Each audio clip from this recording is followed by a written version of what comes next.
2 രാജാക്കന്മാർ 12-ാം അധ്യായം. യോവാഷ് യൂദാ രാജാവ്.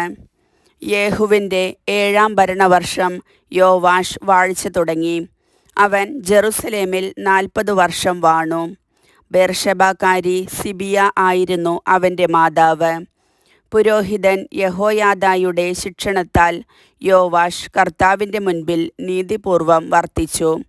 എങ്കിലും അവൻ പൂജാഗിരികൾ നശിപ്പിച്ചില്ല. ജനം അവിടെ ബലിയർപ്പണവും ധൂപാർച്ചനയും നടത്തി. യോവാഷ് പുരോഹിതന്മാരോട് പറഞ്ഞു, കർത്താവിൻ്റെ ഭവനത്തിൽ അർപ്പിക്കപ്പെടുന്ന വിശുദ്ധ വസ്തുക്കളുടെ വിലയും ഓരോരുത്തർക്കും നിശ്ചയിച്ചിരിക്കുന്ന തുകയും സ്വാഭീഷ്ടക്കാഴ്ചകളും പുരോഹിതന്മാർ തങ്ങളെ സമീപിക്കുന്നവരിൽ നിന്ന് വാങ്ങി ദേവാലയത്തിനു വേണ്ട അറ്റകുറ്റപ്പണികൾ നിർവഹിക്കണം. യോവാഷിൻ്റെ 23-ാം ഭരണവർഷം വരെ പുരോഹിതന്മാർ ദേവാലയത്തിന് അറ്റകുറ്റപ്പണികൾ ഒന്നും ചെയ്തില്ല. അതിനാൽ യോവാഷ് രാജാവ് യഹോയാദായെയും മറ്റു പുരോഹിതന്മാരെയും വരുത്തി ചോദിച്ചു, ദേവാലയത്തിന് ആവശ്യമായ അറ്റകുറ്റപ്പണികൾ ചെയ്യാത്തതെന്ത്? ഇനിമേൽ നിങ്ങളെ സമീപിക്കുന്നവർ തരുന്ന പണം നിങ്ങൾ എടുക്കാതെ അറ്റകുറ്റപ്പണികൾക്കായി വിട്ടുകൊടുക്കുവിൻ. അങ്ങനെ ജനത്തിൽ നിന്ന് പണം വാങ്ങി പുരോഹിതന്മാർ അറ്റകുറ്റപ്പണി ചെയ്യേണ്ടതില്ലെന്ന് തീരുമാനിച്ചു. പുരോഹിതൻ യഹോയാദാ അടപ്പിൽ ദ്വാരമിട്ട ഒരു പെട്ടി ദേവാലയത്തിൽ പ്രവേശിക്കുന്നവൻ്റെ വലത്തുവശത്ത് ബലിപീഠത്തിനു സമീപം സ്ഥാപിച്ചു. കർത്താവിൻ്റെ ഭവനത്തിൽ ലഭിച്ച പണം വാതിൽ കാക്കുന്ന പുരോഹിതന്മാർ അതിൽ നിക്ഷേപിച്ചു. പെട്ടി നിറയുമ്പോൾ രാജാവിൻ്റെ കാര്യവിചാരകനും പ്രധാന പുരോഹിതനും പണം എണ്ണി സഞ്ചികളിൽ കെട്ടിവയ്ക്കും. ദേവാലയത്തിലെ ജോലികളുടെ മേൽനോട്ടം വഹിക്കുന്നവരെ അവർ ആ പണം ഏൽപ്പിക്കും.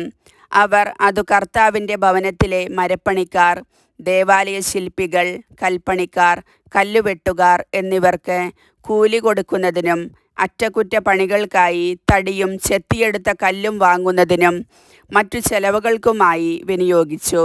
കർത്താവിൻ്റെ ഭവനത്തിൽ വരുന്ന പണം കൊണ്ട് വെള്ളിപ്പാത്രങ്ങൾ, തിരിക്കത്രികകൾ, കോപ്പകൾ, കാഹളങ്ങൾ, സ്വർണമോ വെള്ളിയോ കൊണ്ടുള്ള മറ്റു പാത്രങ്ങൾ ഇവയൊന്നും വാങ്ങിയില്ല.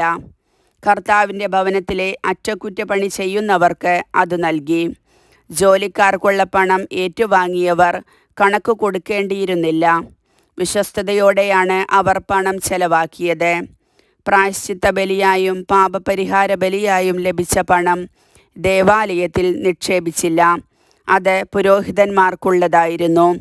അക്കാലത്ത് സിറിയ രാജാവായ ഹസായേൽ യുദ്ധം ചെയ്ത് ഗത്തു പിടിച്ചടക്കി. അവൻ ജെറൂസലേമിനെതിരെ പുറപ്പെടാൻ ഭാവിച്ചു. അപ്പോൾ യൂദാ രാജാവായ യോവാഷ് തൻ്റെ പിതാക്കന്മാരും യൂദാ രാജാക്കന്മാരുമായ യഹോഷാഫാത്ത്, യഹോറാം, അഹസിയ എന്നിവർ അർപ്പിച്ച കാഴ്ചദ്രവ്യങ്ങളും തൻ്റെ കാഴ്ചകളും ദേവാലയത്തിലെയും കൊട്ടാരത്തിലെയും ഭണ്ഡാരങ്ങളിലെ സ്വർണ്ണ നിക്ഷേപങ്ങളും എടുത്ത് സിറിയ രാജാവായ ഹസായേലിന് അയച്ചു കൊടുത്തു. അങ്ങനെ ഹസായേൽ ജെറുസലേം വിട്ടു. യോവാഷിൻ്റെ മറ്റു പ്രവർത്തനങ്ങൾ യൂദാ രാജാക്കന്മാരുടെ ദിനവൃത്താന്തത്തിൽ എഴുതപ്പെട്ടിട്ടുണ്ടല്ലോ. യോവാഷ് സില്ലായിലേക്ക് പോകും വഴി മില്ലോയിലുള്ള ഭവനത്തിൽ വച്ച് ഭൃത്യന്മാർ ഗൂഢാലോചന നടത്തി അവനെ വധിച്ചു. ഷിമെയാത്തിൻ്റെ പുത്രനും യൊസാക്കാറും ഷോമറിൻ്റെ മകൻ യഹോസബാദും ആണ് അവനെ വധിച്ചത്. അവനെ ദാവീദിൻ്റെ നഗരത്തിൽ പിതാക്കന്മാരോട് കൂടെ സംസ്കരിച്ചു. പുത്രൻ അമാസിയ രാജാവായി. കർത്താവിൻ്റെ വചനം.